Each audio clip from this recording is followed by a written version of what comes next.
In the richest area of the city, on top of a quiet green hill, there stood a white mansion with tall black gates. People used to stop their cars just to look at it. It belonged to Raymond Collins, a millionaire known for power, money, and control. But inside that big house, there was one thing he could not control: his baby. 1-year-old Liam Collins had become the biggest problem in the mansion. The first nanny lasted 3 days. The second lasted 2. The third did not even finish 1 full day. Every time a new nanny tried to hold Liam, he reacted the same way. He kicked. He punched. He screamed so loud that the sound echoed through the marble halls. It was not normal crying. It sounded like fear. One afternoon, the fourth nanny tried to calm him. She was trained. She had worked with difficult children before. She smiled gently and reached for him. The baby's small hands suddenly hit her face. He kicked her chest. He screamed like someone was hurting him. The nanny stepped back in shock. "I've never seen anything like this," she said with tears in her eyes. "It is like he does not trust anyone." Raymond stood there, embarrassed and angry. He paid high salaries. He hired professionals. He brought doctors. Every report said the same thing: the baby was healthy. But nothing explained the behavior. The house staff started whispering. Maybe the child feels something. Maybe he senses people. "No," Raymond said firmly. "That is nonsense." Still, the problem continued. By evening, the nanny packed her bag and left. Another failure. Another quiet dinner in a house that felt too big and too empty. Downstairs, someone had been listening quietly. Angela. She was the cleaner. She came every morning at 6. She cleaned the floors, dusted the tables, washed the windows. She did her job silently. No one paid much attention to her. She heard the baby crying almost every day, but she never said anything. That evening, as she wiped the stairs, the baby's scream became louder than ever. It was sharp, angry, almost painful. Angela slowly looked up. In the living room, Raymond was trying to calm his son by himself. "Stop, Liam. What is wrong with you?" he shouted, his voice tired and frustrated. The baby kept screaming. Angela did not know why, but her heart felt heavy. She took one slow step forward, then another. She did not rush. She did not speak. She just stood near the doorway. Something strange happened. The baby suddenly paused. His crying became softer. Raymond did not notice at first. He was too stressed. But then Liam turned his head. He looked directly at Angela. For a few seconds, the whole room became silent. The baby stared at her face. Angela froze, afraid to move. Then Liam did something no one expected. He stopped crying completely. His tiny hand lifted slowly in the air. He reached toward her. Raymond felt confused. The baby had never done that before. Angela stepped closer, very gently. Liam leaned forward. Instead of kicking, instead of hitting, he touched her cheek. And then, softly, he smiled. It was the first real smile he had shown in days. Raymond's eyes widened. "What?" he whispered. Angela did not understand either. But when she bent down slightly, Liam moved closer and pressed his small lips against her face. Alkvayutkish. The millionaire stood frozen in the middle of his expensive living room. The baby who rejected every nanny had chosen the cleaner, and in that moment, something changed inside that mansion. But Raymond Collins was not ready to accept what it meant. Not yet. Raymond Collins did not sleep that night. The image stayed in his mind, his son smiling at Angela. It did not make sense. He told himself it was just a random moment. Babies do strange things. It meant nothing. But deep down, something bothered him.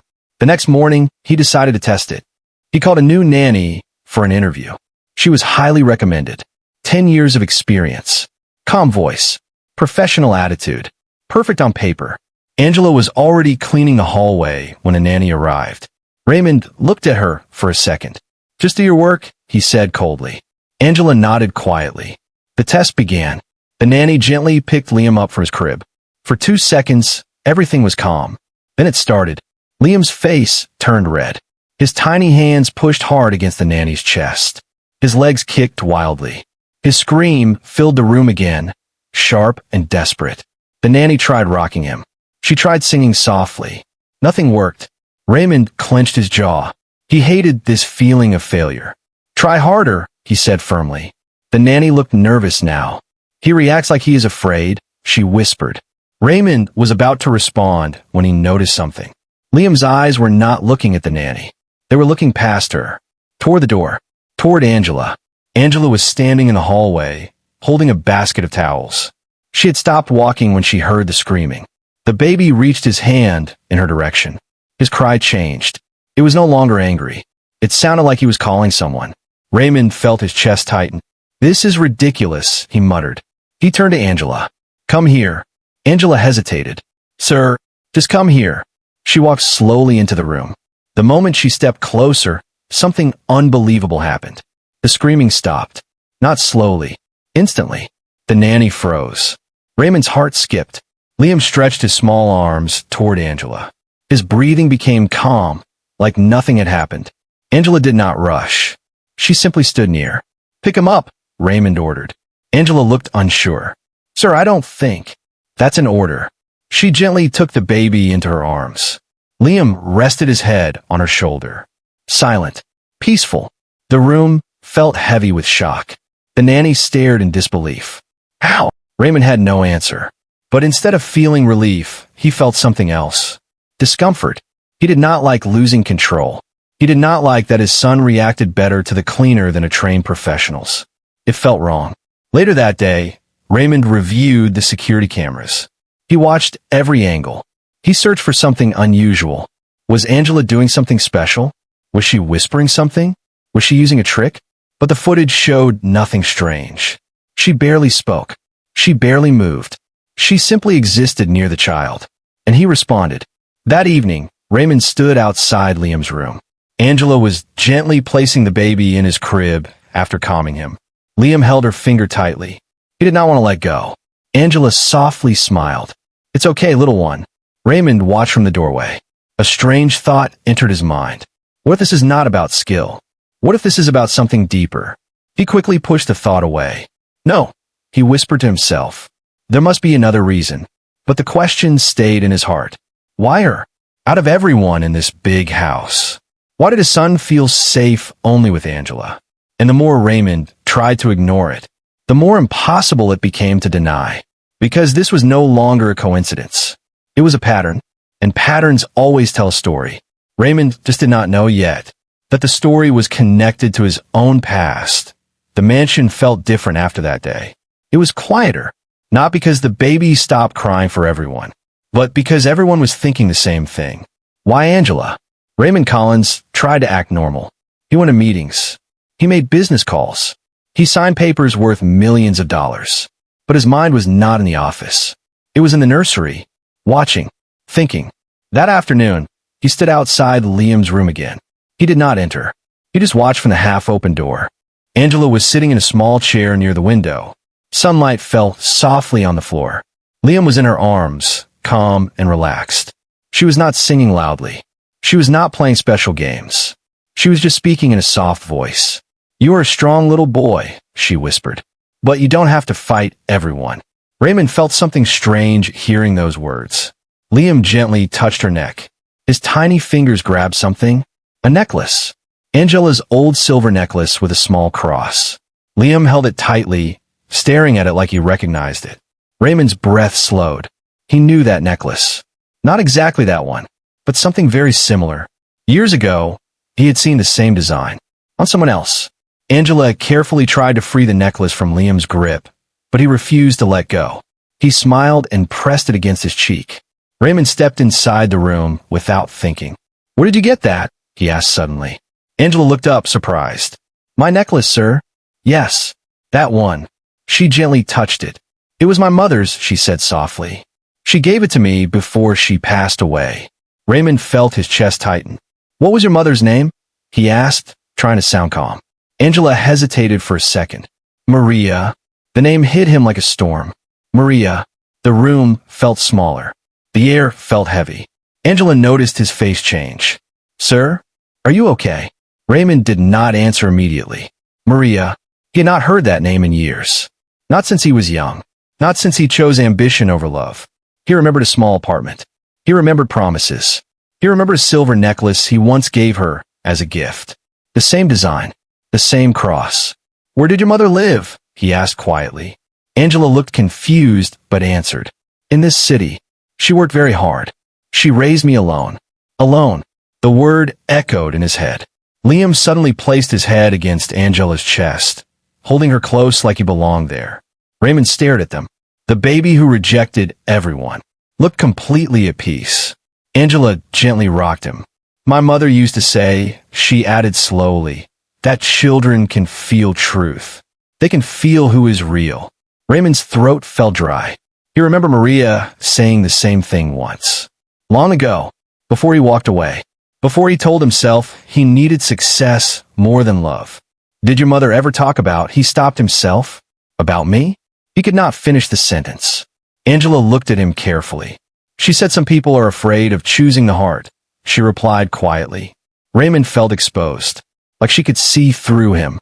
But Angela did not sound angry. She sounded calm. Liam suddenly laughed, a soft, happy sound. Raymond had not heard that laugh in weeks. He realized something painful. His son felt safe with Angela, not because she was trained, not because she tried hard, but because something familiar connected them, something deeper than money, something older than the mansion. Raymond stepped back slowly. His heart was racing now. If Angela was Maria's daughter, if Maria had raised her alone, then what did that mean? He looked at Liam again, at the way the baby refused to leave Angela's arms. And for the first time, a frightening thought entered his mind. Was this just comfort? Or was this blood recognizing blood? Raymond Collins, the man who controlled everything in business, was suddenly afraid of the answer. And the past he tried to forget was standing right in front of him. That night, Raymond Collins did not go to his bedroom. He sat alone in his dark office. The city lights were shining outside the big glass window, but inside, everything felt heavy. Maria. The name would not leave his mind. He had worked so hard to forget her. Years ago, before the suits, before the fame, before the interviews on television, he was just a young man with big dreams and small money. Maria had loved him when he had nothing. She believed in him before anyone else did. She supported him when his own family said he would fail. But when his business started growing, when rich investors entered his life, everything changed. They told him Maria was not good for his image. She is not from your world, they said. She will hold you back. Raymond listened. He chose power. He chose money. He chose the mansion. And he left her. He told himself it was necessary. He told himself it was smart. Now, sitting in the silence, he wondered if it was the biggest mistake of his life. The next morning, he called his old assistant. Find out everything about Maria, he ordered. There was a short silence on the phone. Sir, Maria passed away 3 years ago. Raymond's hand tightened around the desk. How? He asked quietly. Cancer. It was aggressive. She did not have enough money for the best treatment. Raymond closed his eyes. He felt something break inside him. He had billions, and she had struggled alone. What about her family? He asked. She had one daughter, Angela. The room felt like it was spinning. Angela, the cleaner in his house. Maria's daughter, working under his roof, cleaning his floors, while he lived in luxury. He ended the call slowly. His reflection in the glass window looked different now. Smaller, weaker. Downstairs, Angela was feeding Liam. The baby was calm again, holding her finger tightly. Raymond walked into the dining room slowly. Angela stood up politely. Good morning, sir. He studied her face carefully. He saw Maria in her eyes. The same strength. The same quiet dignity. Angela, he said slowly, why did you apply to work here? She looked surprised by the question. I needed a job, she answered honestly. After my mother passed, things became difficult. Did you know who I was? He asked. Angela held his gaze. Yes. The answer was calm, not angry, just simple truth. And you still chose to work here? She nodded. Work is work, sir. Raymond felt shame rise in his chest. Liam suddenly reached for Angela's necklace again. He held it close to his heart. Raymond remembered the day he bought that necklace for Maria. He had promised her a future. He had promised her forever. Promises he did not keep. Did your mother ever tell you about me? He asked quietly. Angela took a deep breath. She told me you were ambitious, she said. She said you loved deeply, but you loved success more. The words were soft, but they cut deep. Raymond felt tears form in his eyes, something he had not allowed in years. "I did not know," he began but stopped. He had no excuse. Angela did not attack him. She did not blame him. She simply said, "She never hated you. She just wished you had chosen differently." Silence filled the room. The baby looked between them, innocent and unaware of the heavy history in the air. Raymond looked at his son, then at Angela. He understood something painful. His child was reacting to something pure, something connected to love he once rejected. Liam trusted Angela, maybe because somewhere inside him, he felt the truth, felt the unfinished story, felt the bloodline. Raymond stepped back slowly. The truth he buried years ago was no longer hidden. It was living in his house, holding his son, and looking at him with calm, honest eyes. And for the first time in his powerful life, Raymond Collins felt powerless. Raymond Collins could not accept it easily. Yes, Angela was Maria's daughter. Yes, Liam felt safe with her. But a part of him still resisted. He did not like feeling dependent. He did not like that his son needed someone connected to his past, a past he had tried to erase. So he made a decision that would test everything. The next morning, he called Angela into his office. She stood calmly in front of him. "I want to take a few days off," Raymond said, his voice controlled. Angela looked confused. "Did I do something wrong, sir?" "No," he replied quickly. "You have been working hard. Consider it paid leave." Angela hesitated. She looked toward the nursery hallway. "What about Liam?" she asked softly. Raymond forced a small smile. "He will be fine." But he was not sure. Angela nodded politely and left. The house felt different immediately. Too quiet. Too cold. That afternoon, a new nanny arrived. Experienced. Gentle. Highly trained. Raymond stood in the nursery while she carefully picked Liam up. For a moment, there was silence. Then it began. Liam's face changed. His small hands pushed hard. His legs kicked. His cry filled the entire mansion again. But this time it sounded worse. Not angry. Not frustrated. It sounded desperate. The nanny tried everything. Soft music. Warm milk. Toys. Nothing worked. Raymond felt his stomach twist. "It is only the first day," he told himself. But the crying did not stop. By the second day, Liam refused to eat properly. By the third day, dark circles appeared under his tiny eyes. He was exhausted from crying. The house staff whispered again. Maybe he misses her. Raymond felt irritated. "It is just habit," he snapped. But deep inside, fear was growing. On the fourth night, Liam's crying became weak. Not loud anymore. Just soft, tired sounds. That scared Raymond more than anything. He stood beside the crib, watching his son struggle to sleep. Liam slowly lifted his hand toward the door, like he was searching for someone. "Angela," he whispered softly in broken baby sounds. Raymond froze. The baby had never tried to say her name before. Something inside Raymond broke.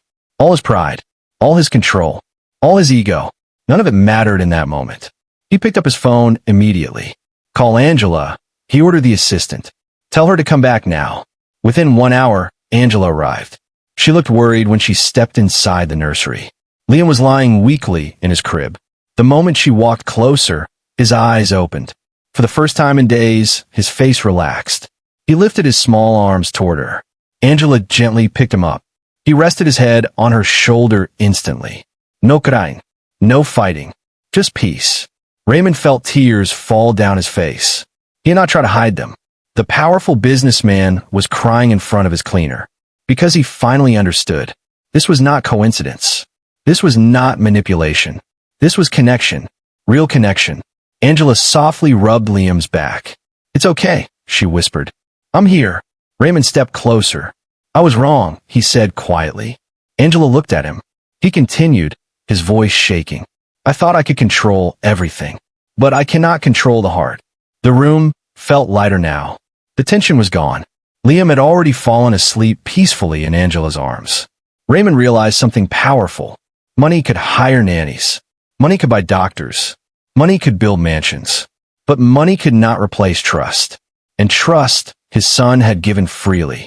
Not to the richest person in the room, but to the one with the purest heart. For the first time in many years, Raymond did not feel like a millionaire. He felt like a father, and he knew something had to change, because this was no longer about pride. It was about love, and he had already lost too much once before. The mansion was quiet that evening. Not the cold, empty quiet from before. This time it felt calm. Liam was asleep in his crib, breathing softly. Angela had just placed a small blanket over him. Raymond stood near the window of the nursery, watching the city lights again. But tonight, he was not thinking about business. He was thinking about courage. "Angela," he said slowly, "can we talk?" She nodded. They walked to the small sitting room near the hallway.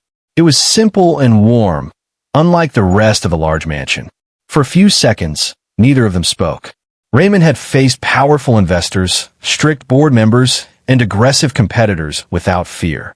But this conversation felt harder than all of them. "I need to ask you something," he began carefully. "Did your mother ever tell you the full story?" Angela looked at him calmly. "She told me enough," she replied. "What did she tell you?" "That you loved her," Angela said honestly. "But when success came, you changed." Raymond swallowed.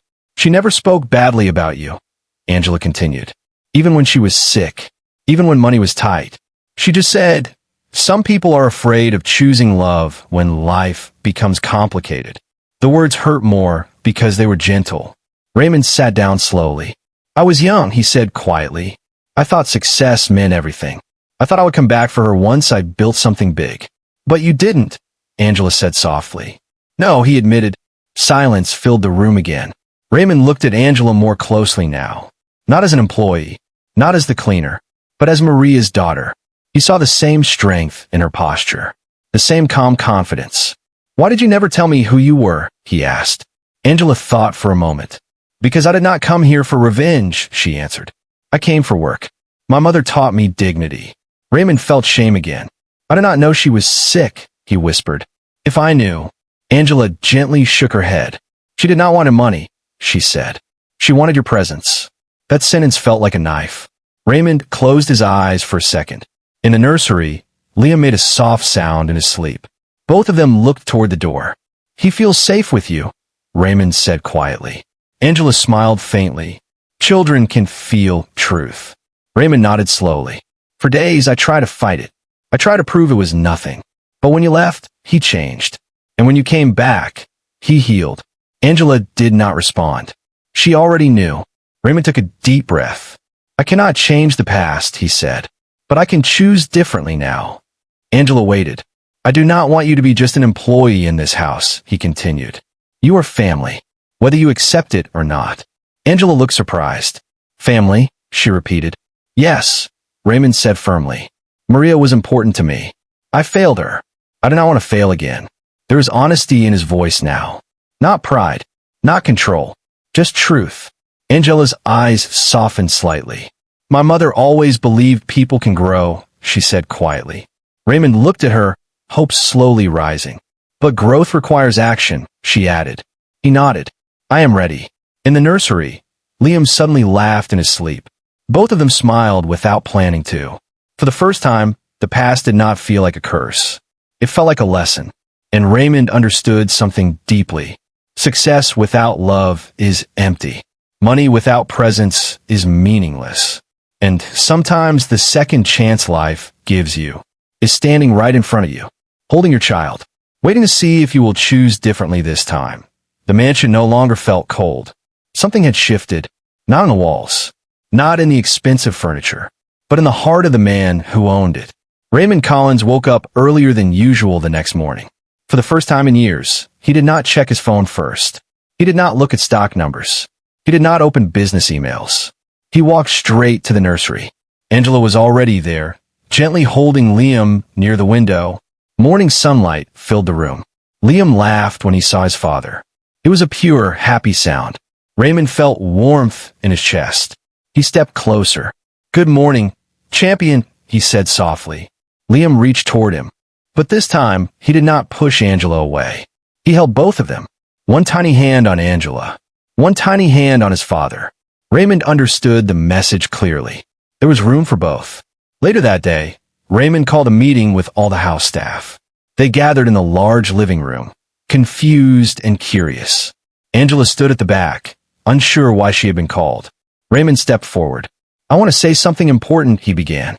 The staff became silent.